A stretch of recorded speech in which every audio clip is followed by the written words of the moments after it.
2020 को जाने में अब महज कुछ ही दिन बचे हैं और लोगों में नए साल को लेकर उत्साह है। वैसे तो कुल मिलाकर 2020 में दुनिया पर कोरोना वायरस का कहर देखने को मिला, लेकिन इससे इतर नेताओं के कुछ बयानों ने भी देश में खूब खलबली मचाई। चाहे फिर वो मध्य प्रदेश के पूर्व मुख्यमंत्री कमलनाथ हो या फिर यूपी के सीएम योगी आदित्यनाथ या फिर बीजेपी सांसद प्रज्ञा सिंह ठाकुर, इनके बयानों ने देश के सियासी गलियारों में खूब खलबली मचाई। ऐसे में आइए जानते हैं ऐसे नेताओं के बारे में जिन्होंने अपने बयानों से खूब सुर्खियां बटोरी। नंबर 1, कमलनाथ। मध्य प्रदेश के पूर्व मुख्यमंत्री कमलनाथ ने राज्य में सत्ता परिवर्तन के बाद कांग्रेस छोड़ बीजेपी में शामिल हुई इमरती देवी पर निशाना साधते हुए उनके खिलाफ एक ऐसे शब्द का इस्तेमाल किया जिससे हर तरफ सनसनी मच गई।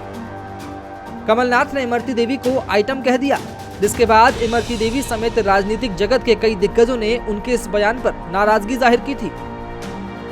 नंबर 2, प्रज्ञा ठाकुर।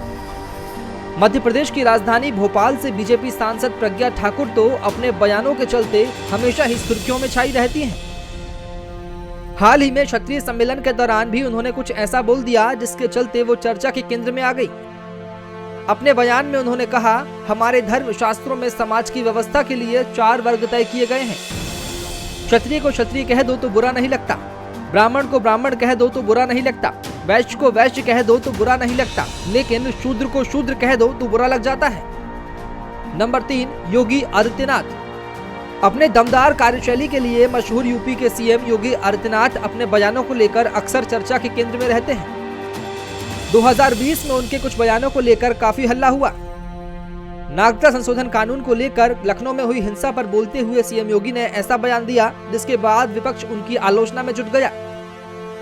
उन्होंने सदन में कहा, यूपी में एक भी दंगा नहीं हुआ, लेकिन जब कोई मरने ही आ रहा है तो वो जिंदा कैसे बचेगा। उन्होंने कहा कि पुलिस की गोली से कोई नहीं मरा, जो लोग मरे वो उपद्रवी थे और वे आपस में मरे। नंबर 4, अमरेंद्र प्रताप सिंह। कृषि कानून को लेकर दिल्ली में चल रहे किसान आंदोलन पर बिहार के कृषि मंत्री अमरेंद्र प्रताप सिंह ने कुछ ऐसा कह दिया जिसकी हर तरफ आलोचना हुई। किसान आंदोलन पर निशाना साधते हुए अमरेंद्र प्रताप सिंह ने इसे दलालों का आंदोलन करार दे दिया। इस बयान के बाद वो विपक्षी दलों के निशाने पर आ गए। और नंबर 5, स्वरूप शुक्ला।